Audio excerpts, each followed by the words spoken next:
বিশেষে দাঁড়িয়েছি। বলছেন আমার প্রিয় চিত্রনায়িকা দেশের super super super star Rozina. ধন্যবাদ। আসলে বেশি কিছু বলার নেই। সামনে আমাদের শিল্পী সমিতির নির্বাচন। আজকে তো আমাদের একদম উৎসব মুখর ভাবে আমরা যে নমিনেশন পেপার আপনার কিনলাম, আমার খুব ভালো লেগেছে। একদম ঢোল টোল বাজিয়ে সব শিল্পীরা আমরা গেছি নমিনেশন পেপার নিতে। তবে যাই হোক, আমি আশা করি যে এই নির্বাচন যেন সুষ্ঠু সুন্দরভাবে হোক, হাসি খুশিভাবে হোক, যেন এর মধ্যে কোনো দলাদলি কোনো কোন্দল না হয়। এই বিগত আগেও কিন্তু আমরা দেখেছি কয়েক বছর, আসলে খুব খারাপ লাগে এটা।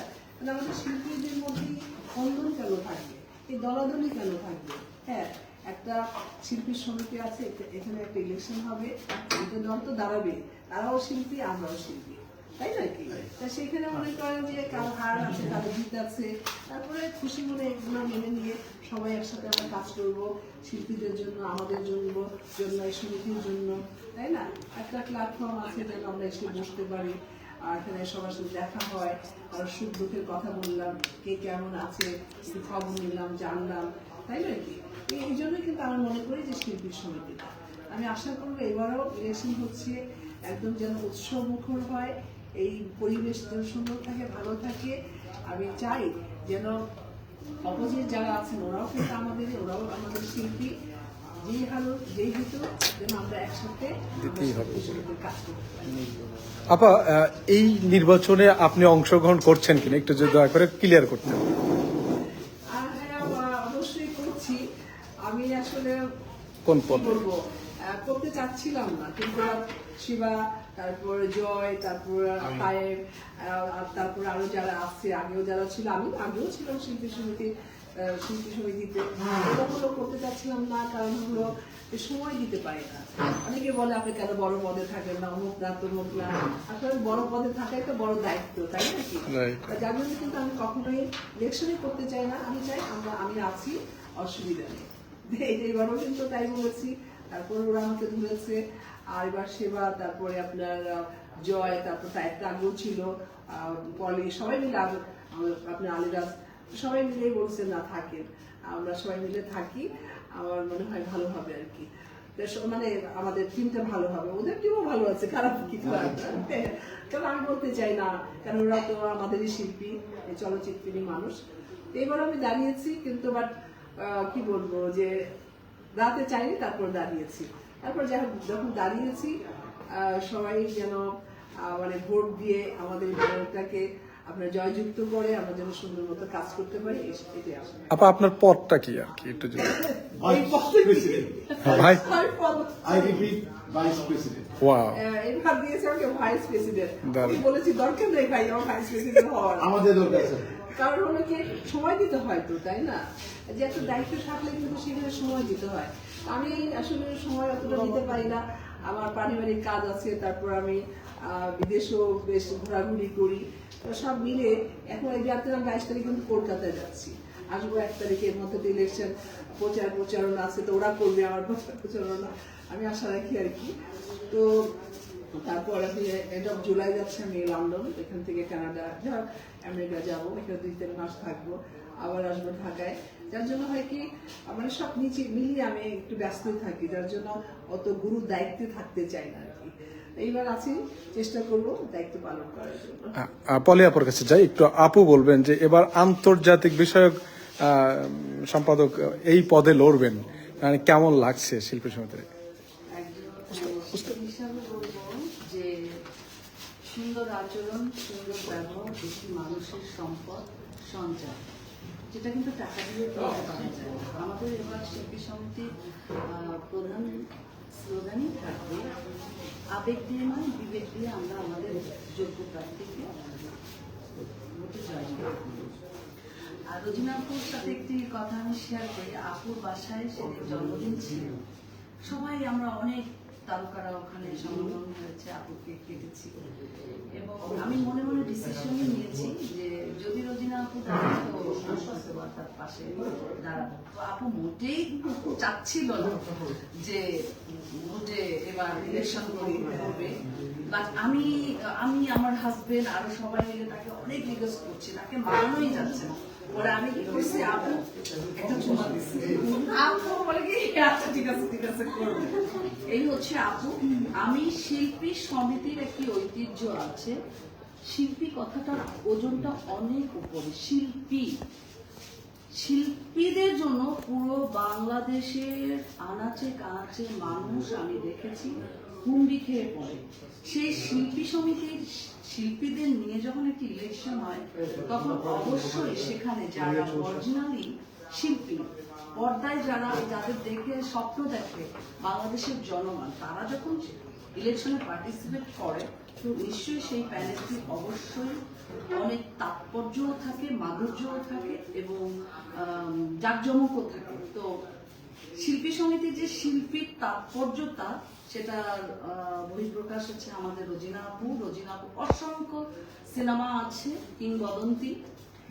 একজন কিংবদন্তি যখন একটি প্যানেলে থাকে, দেখেন অনেক কিংবদন্তি আজকে আমাদের মাঝ থেকে হারিয়ে গেছে। আমি যেটা সবসময় চেষ্টা করে আসছি, আমার সৌভাগ্য হয়েছে বিগত দিনে আমি অনেক সিনিয়র আর্টিস্ট পেয়েছি। আমি যেটা আমার পুঁজি, সেটা হচ্ছে আমি সিনিয়রদেরকে অনেক সম্মান করতে ভালোবাসি, কারণ আমার বাবা মা নাই। আমি জানি একজন অভিভাবক না থাকলে বলে অভিভাবক আমরা আছি, তাই না? কি বলো? না, একটা অভিভাবক না থাকলে একটা পরিবারে কি হয় সেটা জানি। এটাও আমার জন্ম এখানে অনেক ছোটবেলায়, এখানে আমার বেড়ে ওঠা। এবং আমি যেসব ছবিতে অভিনয় করেছি, হুমায়ুন ফরিদি স্যার থেকে আরম্ভ করে সুচরিতা ম্যাডাম থেকে আরম্ভ করে অঞ্জনা, সবাইকেই আমি পেয়েছি। তো যতদিন অঞ্জনা ম্যাডাম ছিল, যারাই সিনিয়র ছিল, আমি সবসময় চেষ্টা করেছি তারা যখন আসে, তো অনেক জুনিয়রদের দেখি যে তারা একটা ভাব দেখায়, তাদেরকে ওরকম ভাবে কথা বলে না, মানে একটা ভাব, ওই ভাবটা কখনো আমার ভিতরে ছিল না। আমি সবসময় চেষ্টা করি যারা সিনিয়র আছে তারা যখন থাকে, আমি সব ভুলে যাই, আমি তাদের এন্টারটেনমেন্ট করতে ব্যস্ত থাকি, কারণ তারা এই জায়গাটায় এসে বোরিং না ফিল করে। সো সেখান থেকে আমার এখানে আসা, এবং আমি সবসময় সিনিয়রদের পাশে থাকি এবং ভালোবাসি। আমি রোজিনাকে অনেক ভালোবাসি, অঞ্জনা আপনাকে অনেক মিস করি, এবং যখনই আমি কোনো সিনিয়র দেখি আমি চেষ্টা করি আমার সম্মানের সর্বোচ্চ তাদেরকে দিতে। আর অনেকে অনেক কথা বলে আমরা প্রচারের আশায় এখানে ইলেকশন করতে আসছি, নট লাইক দ্যাট। আসলে এখন চলচ্চিত্রে যারা প্রকৃত শিল্পী খুঁজে পাওয়া বড়ই মুশকিল। সেখান থেকে একজন রোজিনা আমাদের মাঝে আছে, আমরা আছি, জয় চৌধুরী আছে, শিবা শানু আছে। শিবা শানুর সাথে আমি 98 সালে এখানে চলচ্চিত্রে এসেছি, এবং আমি এসেছি 2000-এ। আমরা একসাথে অসংখ্য ছবি করেছি। জয় উদীয়মান চলচ্চিত্রের হিরো। আজকে আমি আপনাদের সামনে বলতে চাচ্ছি যে অথেন্টিক শিল্পী যারা, শিল্পী সমিতির একটা তাৎপর্যতা আছে, একটা ঐতিহ্য বহন করে, ওই প্যানেলটিকে জানি জয়যুক্ত করে সবাই যারা এখানে 573 জন সদস্য আছে। আমি আপনাদেরকে বলবো, আপনার ভোট আপনারা দিবেন, যাকে খুশি তাকে দিবেন, কিন্তু শিল্পী সমিতির যে একটা যে জাঁকজমক, যা শিল্পীদের জন্য যে সারা বিশ্ব তাকিয়ে থাকে, বাংলা ভাষাভাষীরা তাকিয়ে থাকেন, বাংলার আনাচে কানাচে যারা শিল্পীরা হচ্ছে তাদের মনের রানী। আমার মনে হয় এরকম একটি প্যানেলই আমাদের আসা উচিত, অ্যাটলিস্ট বাংলার মানুষ যাদেরকে চিনে। ধন্যবাদ সবাইকে। আমি একটু ইমোশনাল হয়ে যাচ্ছিলাম। আপনারা সবাই আমার জন্য দোয়া করবেন, আমাদের প্যানেলের জন্য দোয়া করবেন। শিবা শানু, জয় চৌধুরী প্যানেলের 21 জনের জন্য দোয়া করবেন। আমরা আপ্রাণ চেষ্টা করব ভোটারদের কাছাকাছি পৌঁছানো। জানি না কতটুকু পারবো, চেষ্টার কোনো ত্রুটি থাকবে না।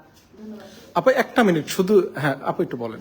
মানে অবশ্যই আমাকে একটু বলতে জি জি জি, হ্যাঁ হ্যাঁ হ্যাঁ, অবশ্যই ক্যামেরার সামনে দেখেন ওনার মাধ্যমে অবশ্যই একটু জলে আছেন না, যে একটু ফার্স্ট জলে ফেরে আমার ভালো লাগে। আর ও যে কথাটা বললো সত্যি সত্যি, কিন্তু ও বড়দেরকে কিভাবে সম্মান করতে হয়, এন্টারটেইন করতে হয়, আমি ওর সাথে না মিশলে কিন্তু বুঝতেই পারছি না সত্যি কথা।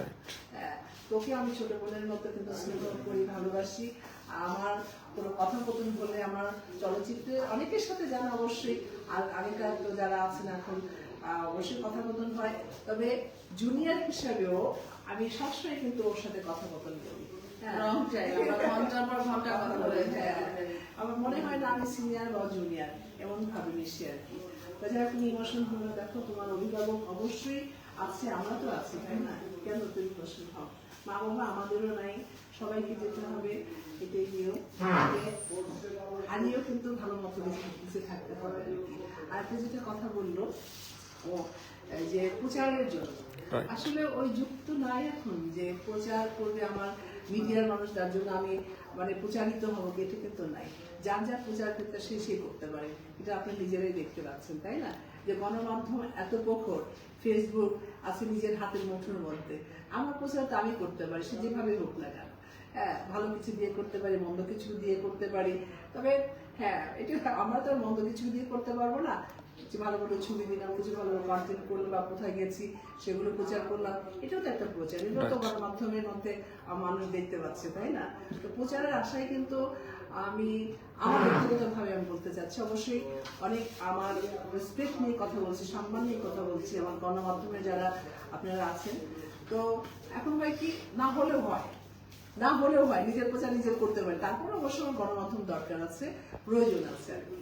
হ্যাঁ, তবে আরেকটা কথা বলবো যে এখন তো ইউটিউবের ছড়াছড়ি এত সবার হাতেই, আমি আশা করব যারা অবশ্যই যারা অরিজিনাল যারা মানে ইউটিউবের মাধ্যমে প্রচার করুক, বা আপনার অনলাইনের মধ্যে প্রচার করুক, আর আপনার প্রাইভেট চ্যানেল তো কখনোই করে না, শুধু দেখলাম অনলাইনে যে হেডলাইনটা এমনভাবে দেয়, খুবই খারাপ মনে হয় আর কি। আমি আশা করব যে এতটুকু সম্মান রেখে, এতটুকু রেসপেক্ট রেখে শিল্পীদের প্রতি যেন মানে অরিজিনাল কোনটা, ওটাই যেন মানে হাই হেডিংটা দেওয়া উচিত হবে।